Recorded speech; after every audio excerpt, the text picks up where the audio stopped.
Hello, my name is Clara Maveglia and I am the director of the Cultural Entrepreneurship Institute in Berlin. Today we are in Rome at Consiglio Nazionale delle Ricerche and we will speak with Professor Pozzo. Professor Riccardo Pozzo is the director of the Department Social Sciences and Humanities Cultural Heritage. Welcome, Professor Pozzo. Good afternoon, Professor Pozzo. Good afternoon. It's nice to be here. Nice to meet you. Would you like to introduce yourself, maybe? Well, first of all, a very warm welcome to the National Council for Research. You're here in the building, which is the main building.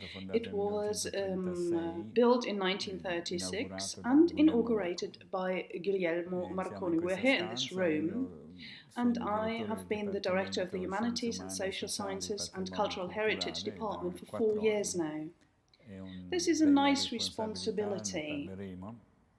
However, so as to introduce myself, I can say that I'm a historian of philosophy, a philosopher, a historian. I take an interest in intellectual history, as you put it today. I studied in Milan, in an interesting environment. Well, I spoke 3 languages early on, Latin and Greek as well, and then I continued my studies in Germany. First in Heidelberg, then in Trier and in Saarbrücken.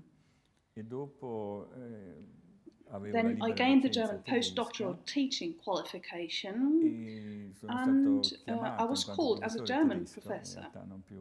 Well, really as a German professor. I was called to the Catholic University in Washington and I started to teach in English.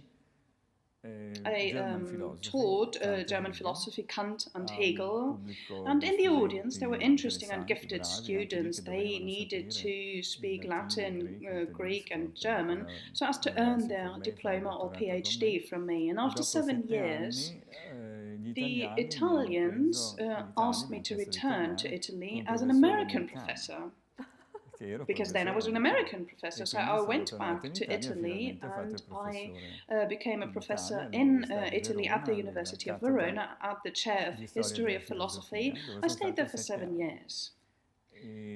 Subsequently, an expression of interest was made by the National Council for Research. And I was interested, I have to say. I knew it, but I got to know it better little by little. So I went to Rome in 2009 to become the director of the Institute for the European Intellectual Lexicon and the History of Ideas. This is a very interesting institute with 50 years of history. It has a great wealth of experience and research results. And for 4 years I've been here now in this position. I am responsible here for the research in the field of social sciences and the humanities. In this community of researchers, we are 10,000 researchers and research assistants. Well, we are not as many as the university colleagues, however, we act as trailblazers. We find and determine strategic areas, and then we are taking steps forward and we collaborate with the university. This is a nice responsibility and I really enjoy my work. Extraordinary! Well, this is a truly intercultural and interdisciplinary path. Was there any event or a person that gave you inspiration for your career? Well, inspiration is to be found in my family. This includes my father and mother. They both had libraries in 4, 5, 6 languages. Well, the books in these languages, in Hebrew, Latin, Greek, the modern languages, all of them. So as a child, out of sheer boredom, I spent summertime inside the family homes and I devoured all the books. I read everything. Then I had a grandfather who was a naval officer. And he was incomparably lucky to be summoned to Beijing, to the foreign legation. He was there between 1925 and 1928. And he made this experience there. He was in various staffs and he spoke 4 languages perfectly. I thus grew up with a grandfather who spoke 4 languages. And this also included the culture, not only the one that I found at home, but I was also told that it would be interesting to travel the world. It was interesting to grow up with my grandfather. Then I went to Germany to stay with my grandfather's friends, and I remember fascinating people. Their faces were marked by scars, so they had to be friends of my grandfather's. And this was formative for me. And then in Heidelberg, I got to know Hans-Georg Gadamer, who was a contemporary of my grandfather's. And together with Hans-Georg Gadamer, it was interesting. We made progress together. And then I decided to stay in Germany. I stayed in Germany for 7 years. I worked there. I got my PhD and then the university lecturing qualification. Incredible. And now you're in Rome. Maybe we can talk about Rome. How do you live in Rome? Can you get used to so much beauty, to live with history, to live with this idea that there are the stones which were there thousands of years ago, that people were talking about the same things that we are talking today? Can you get used to it? Well, I can't get used to it, no. My mother was born in Rome, and I used to go there to meet my aunt, but I have lived in Rome for 7 years now, and I have to say, well, I use the bicycle in Rome. Whatever the distance might be, I use the bicycle. Sometimes I get lost on purpose, so as to go to neighbourhoods where I wasn't before. The historic town centre, the more labyrinthine it gets, the happier I am. And by bicycle, I really see the streets. I'm in the middle of the street. It happens to me that I find coins in the street, and for instance, if you go into your car, you move your coat and the coins might fall. I see the coins in the street and I pick them all up. Anyhow, bicycles in the past, they were different. Bicycles used to have linkage brakes, they had to be regulated, and this was dangerous. Nowadays we do have a very modern bicycle, so you can cycle uphill and downhill very easily. Safety has thus improved, and the city is beautiful because you can feel all the stones when you go by bicycle. You can see things that you don't see if you're in a car, you don't see when you walk. And I go to and fro, I go to work, I have to cycle up the Celian Hill, for instance, which is steep, and I have to drive down the Celian Hill, thereby gathering speed. But even longer distances, for instance, to go to the top of the Gianicolo, to the Institute of German Studies, the Villa Sciarra, this is an extraordinary trip by bicycle. It is very steep indeed, but it makes you satisfied if you arrive there. There's a beautiful garden, you can enter into the garden through the Porta San Pancrazio, and Rome is an open city, a clean city. I have never complained about anything. I like everything. I love to live in the neighbourhood. I really like the food that I'm being served. I'm not concerned about any kind of disorganisation. I content myself with what I've got. So I adore Rome, because this is the city which I've chosen to live in.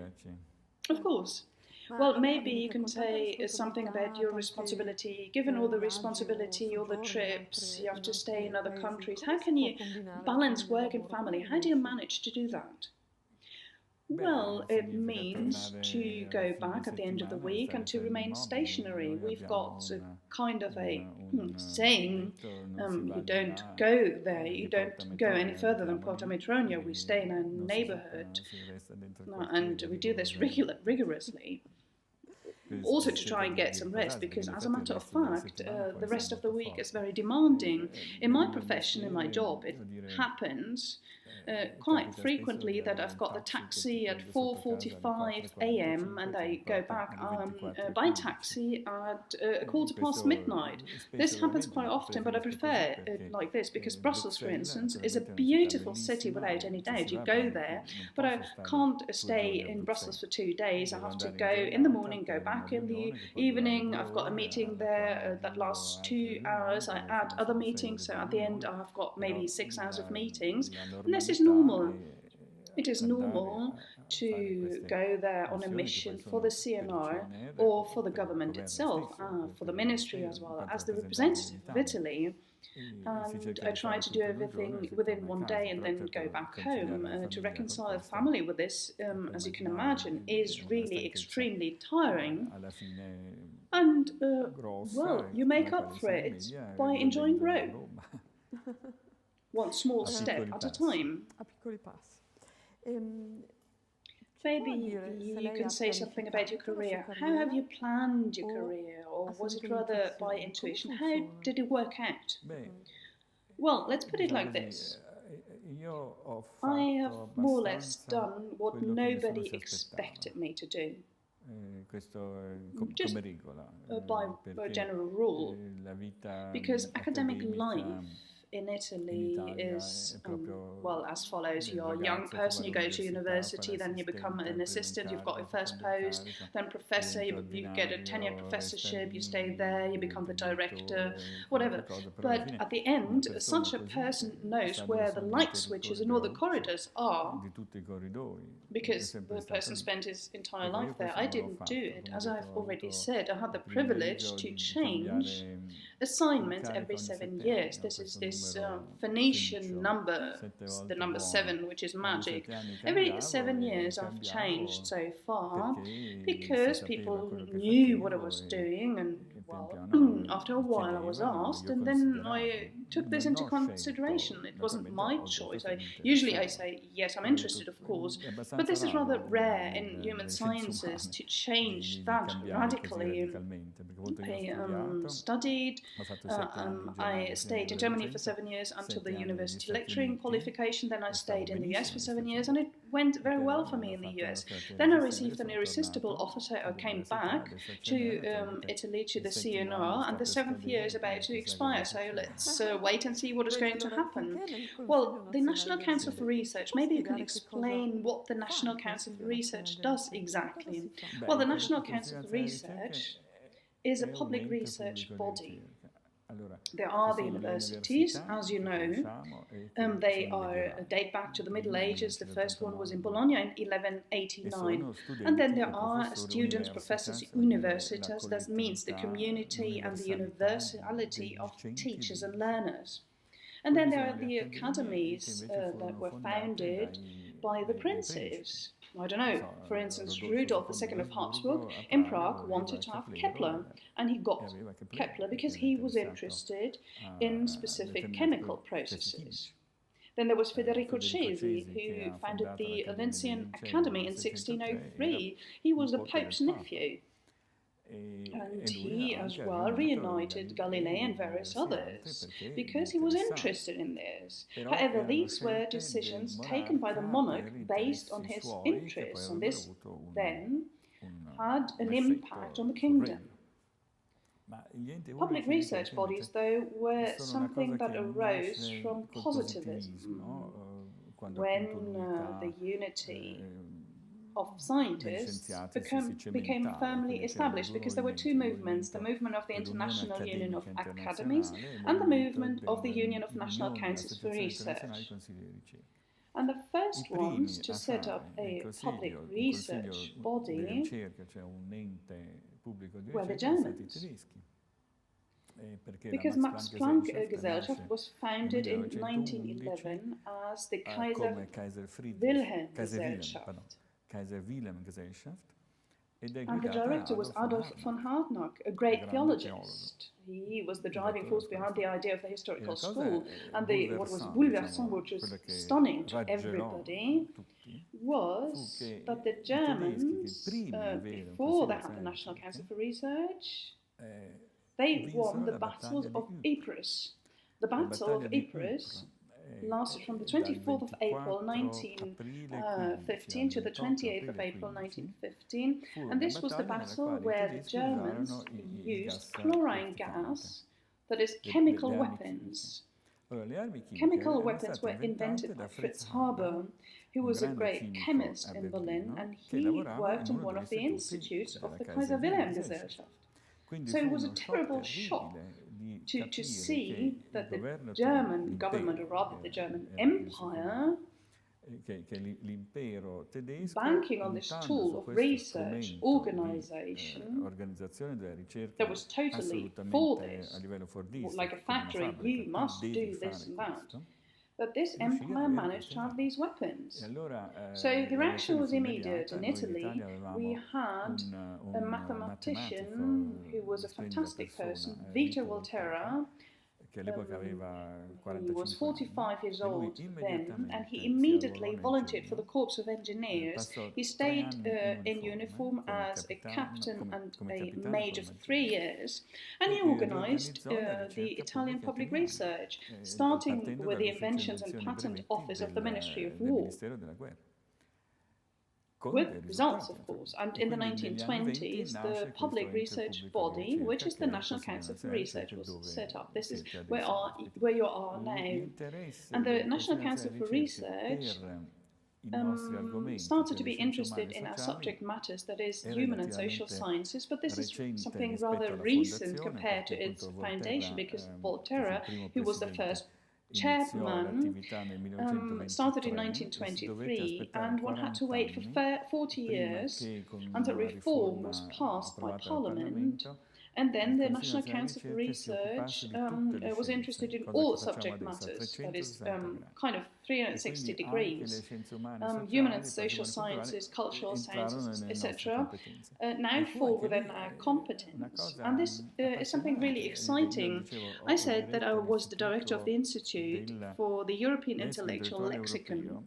Well, this institute was founded in 1964, and it was the first digital library of the world.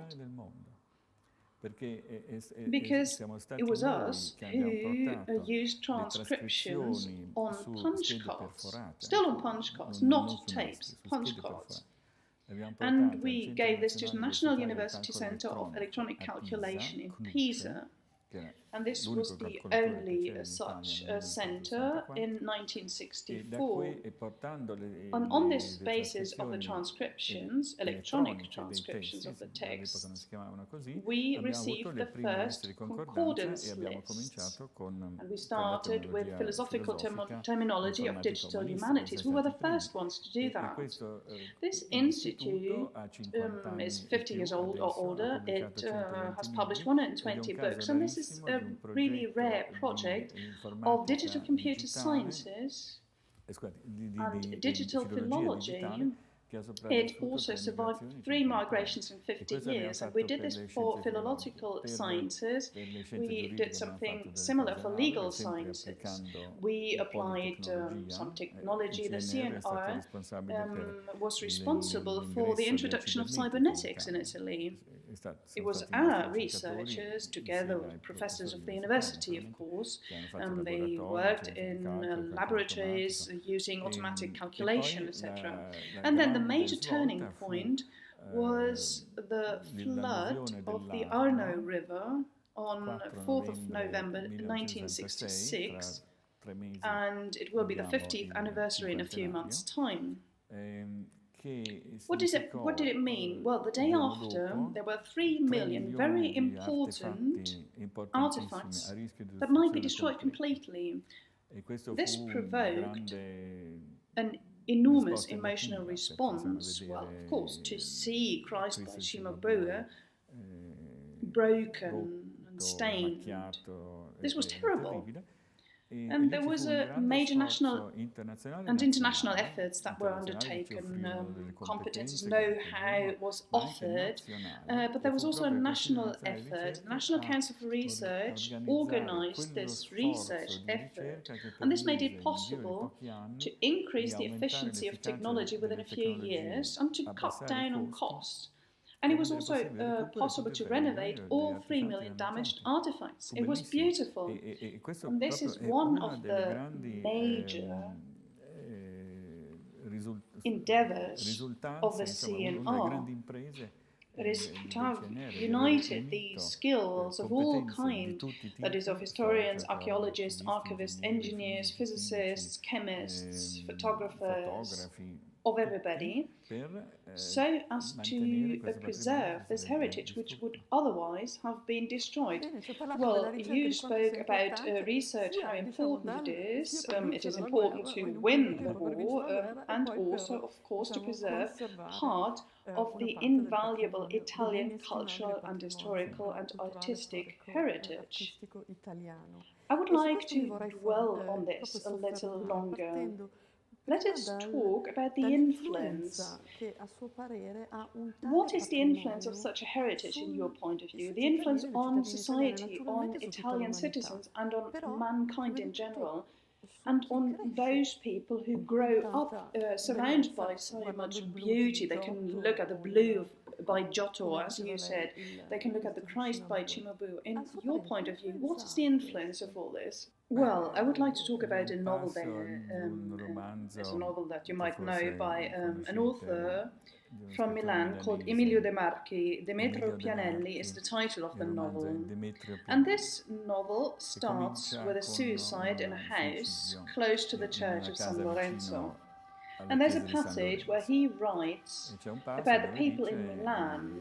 He says the people in Milan moved around with absolute indifference underneath these huge pillars and the statues and the church, with absolute indifference, because they've always been there and they are familiar with these things. So in one way or another, it's true, you're born there, there's the fact that this or that monument is part and parcel of my infancy, of their childhood as well. So there is this absolute indifference, definitely also to be found in Rome. However, there is also this enormous blessing to live inside beauty, and this is something that we truly feel. Italy definitely has a responsibility, which is to maintain, to preserve this. Secondly, and according to Article 9 of the Constitution, to enhance the value and profile of this heritage. So it happens to me very often to talk about the crossroads between the Ministry of Research and the Ministry of Culture, because as a matter of fact, the department where I am the director, this is crucial. We are the leading edge of the Ministry of Research regarding cultural heritage, human science and social sciences, but we are in close touch with the Ministry of Culture, because the Ministry of Culture asks certain things that they want to realize together with their civil servants and researchers. So I communicate with them, I'm in touch with them. And it happens to me very often to explain that Italy is the only country where the Ministry of Culture receives 0.4% of GDP. This is an enormous figure. Now it's 0.3% of GDP, but it is still a lot. Why do we receive these funds? Because we've got the responsibility of keeping alive the heritage. It's conservation that is important, and this is a responsibility which is enormous, because there are so many sites and buildings.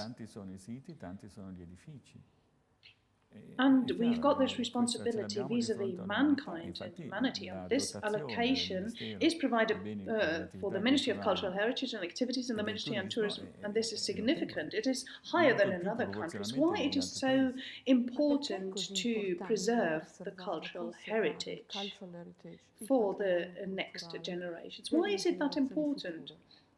Well, Marinetti said, let's raise to the ground Venice, because in any case we're not interested in it.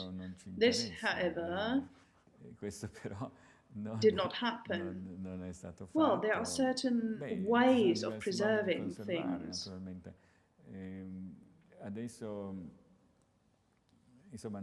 We've extended this concept to the global scale. The government has participated actively with the initiative of the cultural blue helmets, and a speech was given by the Prime Minister to the General Assembly of the UN in September 2015. There were several meetings, it is operational now, and there's a protection unit of the Carabinieri. They organize the cultural blue helmets. However, this is just an example. And we're also ready with regards to Palmyra, just by way of an example. Palmyra is located in Syria, not in Italy. However, we've realized that it is important to do something about Palmyra. How do we do that? Well, there are various approaches. First of all, you need to think about who's the usufructuary of Palmyra. Humanity, you can say, of course. But not only humanity, it's also about Syrian refugees who are forced to leave Palmyra and to leave Syria in general, to flee from war. And we know that there's a massive flow of Syrians who are no longer in Syria, and they create a diaspora in the rest of the world. So there is a responsibility of Europe regarding these people. And Europe must make sure that Palmyra will not be destroyed. And if Palmyra is destroyed, because there are war acts, of course, and Palmyra is situated in an area of serious conflicts. So we, the researchers, need to think about what we can do. Well, we do have satellites. These satellites take pictures of Palmyra, and they've got old pictures when Palmyra still was intact, not destroyed. We've got this data, and we are ready to reconstruct the city on the basis of the archived data. We can use digitization as well. We use drones. We can send them rather cost efficiently to the various sites, and take pictures of the various open or closed spaces. And like this, we can reconstruct this. And there's something I'm really proud of. We're also able to reconstruct the material. We do have an institute in Sesto Fiorentino. It's the Institute for the Conservation and Valorization of Cultural Heritage. Chemists work in this institute. They are specialized in stone material. As a matter of fact, they use desert dust and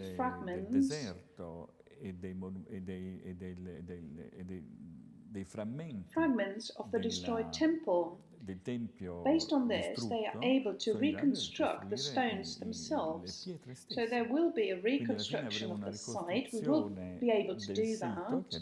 This will not be based on the prints of the time only, as it was done in the German cities after World War II, or I'm thinking about the market squares in Warsaw or Krakow as well. These are just the facades with nothing behind. Material of the 1950s was used. No, we will have a faithful reproduction of these sites. And this is the responsibility that Europe assumes with regard to the rest of the world. Because what is the final use? Final, we don't know yet, of course, but it is important to enable the migrants who arrive in Europe, to allow these migrants to know what their cultural identity is. Well, this is a difficult concept, but let's say the cultural memory for them is important. The cultural memory has been preserved and was not destroyed. It has a chilling effect, of course, to see these terrorists, how they destroy monuments that are World Heritage sites or might be World Heritage sites. They do this just to irritate and upset and to leave a wound. These are all acts of war, of course, but technology allows us to do these things. This is very important because just recently Martin Rothe and Hermann Platzinger said that until recently all the copies of works of art weren't really appreciated, but nowadays we've got 3D printing, for instance, and we can see, as you say as well, you can reconstruct. And this disarms, as it were, these acts of war, because we can say, well, you destroy these monuments, but we can rebuild and reconstruct them. Yes, well, Well, there are safeguard arrangements for the cultural heritage in war zones, and this is getting more and more precise. We in Italy, we know a lot about this. We do have this special unit of the Carabinieri. This unit protects or recovers the objects regarding our heritage. And this is important, of course. Then there's also this issue of illicit trade. However, this can serve also as an auxiliary instrument for peacekeeping operations. Well, if all the potential of this cultural heritage is fully harnessed, it can also be profitable in economic and commercial terms. What do you think about this? Well, Minister Franceschini said something. The ministry head of, which is situated in the Via del Collegio Romano, it was possible to use it after 1975 when the books of the National Library were moved to Castro Pretorio in the building that you know. The building was empty back then. MP Spadolini said, well, let's use it and we can have the Ministry of Heritage and Culture in this empty building. This used to be the Director General of the Ministry of Education. And when Franceschini assumed office, he said, I'm the head of the most important economic ministry. He said, yes, the Ministry of Economic Affairs, because, he said, cultural heritage and cultural goods form an important part in the economic life of a nation. And as a matter of fact, you can say that the cultural and creative industries, everything regarding culture, make up for 5% of GDP alone. And if you add tourism, that is incomings, etc., then this is more than 10% easily. This means that this is a significant economic resource. It is important to do everything so as to improve tourist accommodation services and the use of these services. There are, of course, also problems. Mass tourism is harmful. So I think it is appropriate to think that Italy as a whole is an open-air museum. So not only historic sites or art cities or sites in the historic sites and museums, no, everything. There are various initiatives to this end. I am involved in some of them. For instance, there are information systems which are ever more widespread, they're getting more interesting, they use various language and they guide the user through various circumstances. I can give you an example. Just imagine a Chinese tourist who is 40 years old and she comes to the city of San Gimignano. She tells her device, well, I am 40 years old, I went through this and that type of schooling, I can read these characters, others I can't read, and I'm interested in this and that. So the lady goes to San Gimignano, she walks around, and then she receives a message on her device which says, turn left. She turns left and finds a post office built by Gio Ponti. Why not? She said and wrote in her guide, in her device, that she was interested in rationalism architecture.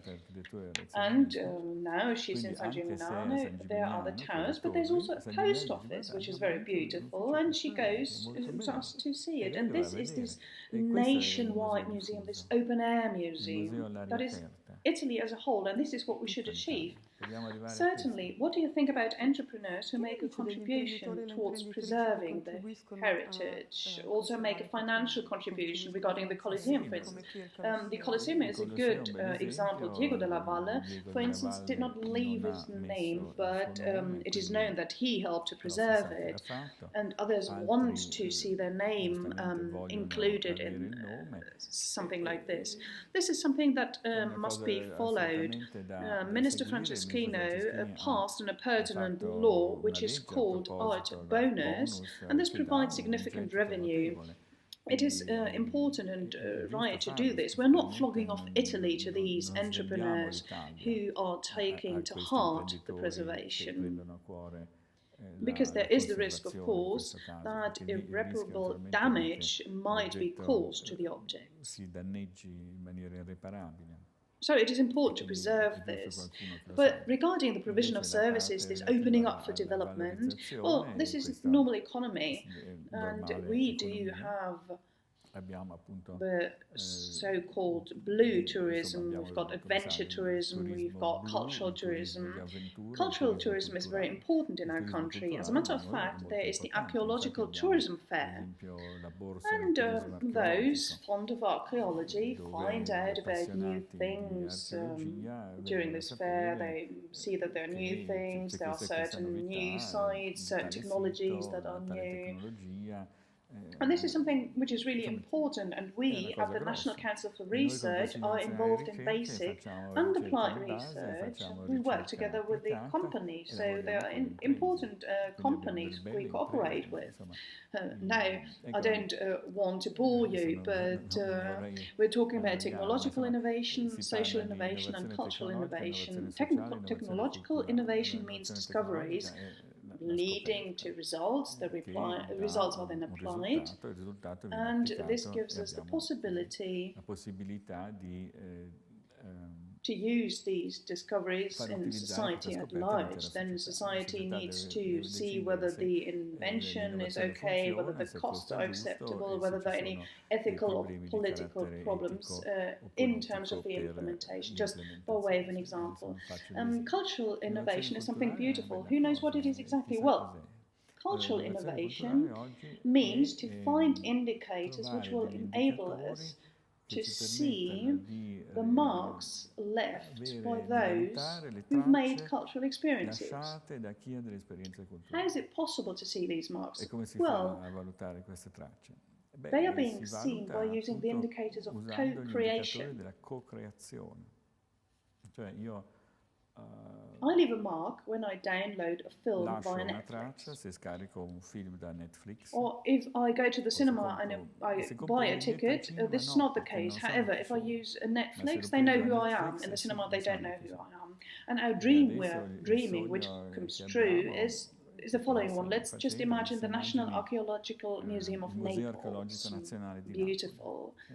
This is the palace which Charles III of Spain built for the university in Naples.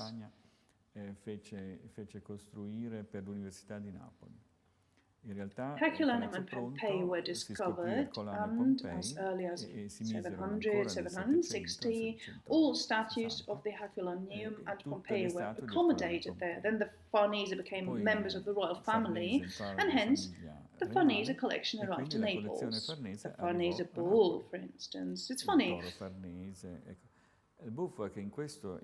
Pompeii, Herculaneum and the baths of Caracalla are accommodated in this museum because the Farnese collection, well, the Pope and various cardinals appropriate to themselves the statues found which used to be in Caracalla.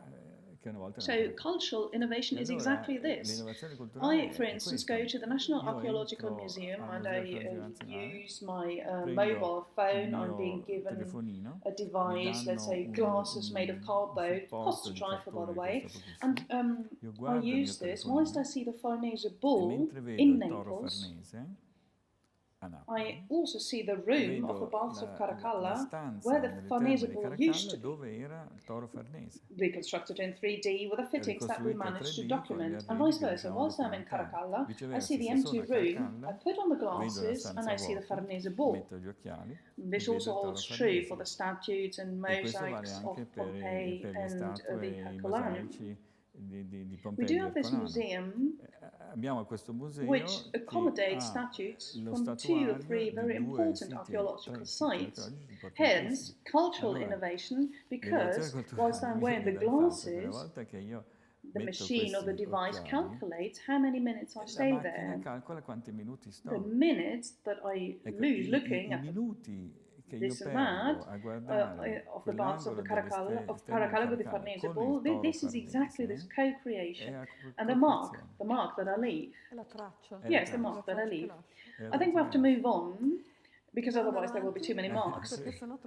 Migration policy. This is one of the current areas of interest in your case. Europe is undergoing a crisis. Maybe you could briefly talk about this. Well, migration policy will be the most important object of research in the next 50 years. We see it here, like the acid rain. This provoked important emotional response in the 1970s and 1980s. Substantial research efforts were made by everybody. This resulted in an industrial conversion, mine closures in the iron and steel sector, and changes in the third population who, within 20 or 30 years, learned to think green. Something similar is what we can see regarding migration. We see the horror of people drowning in the sea. We see these poor people moving around in the camps. So there is an emotional response. And we are putting up this research effort now. Soon, we will also have an industrial conversion, that is, the migrants will work in Europe and they will populate certain regions, territories, say the villages in the Apennine Mountains, for instance. They will also have jobs, rightfully so, and this will lead us to change our mindsets. We will stop being racist rather sooner than later. So migration policy finally will stabilize the emergency situation. In Europe, we will have a multicultural society, and we must manage, but we must manage with the truth. That is, to collect validated and interoperable data, which is useful.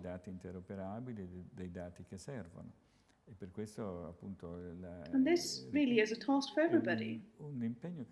Marvelous. Well, it has not been achieved yet, but this is the way forward. It seems really a beautiful task and a great perspective. Well, yes, to do something for migrants is something highly motivating. You get up in the morning and you know that you will be doing something very important during the day. This, I'm not only talking about myself, but this regards all researchers working on projects that we have launched. In Italy, I can say that we do have a leading role, like we have a leading role in terms of cultural heritage as well. We are the leaders of the joint programming initiative on cultural heritage. Currently, we are preparing a joint research and migration initiative, and we are at the helm because it is our turn now. We've got the data and the reasons to do this. You spoke about many interesting things. Thank you very much. Now, let's move on to the conclusion. I would like to ask you the following. You are so close to beauty, physically speaking, you're so close to beauty. And you work in so many different fields, you do research. What is really important in life? What about the mystery of life as well? Well, I remember an obituary written by Maria Bellonci. Quote, he was a lover of beauty, unquote. If it could be written about myself, I'd be happy, I think. That is to esteem, appreciate beauty like air, or as an incentive, as a dimension. Well, to live in Rome means that you're able to do that when walking through the streets, for instance, because this is a beautiful city, like the entire country, Italy. I'm happy to live in Italy. Thank you very much indeed. Thank you very much for your time and all the best to you.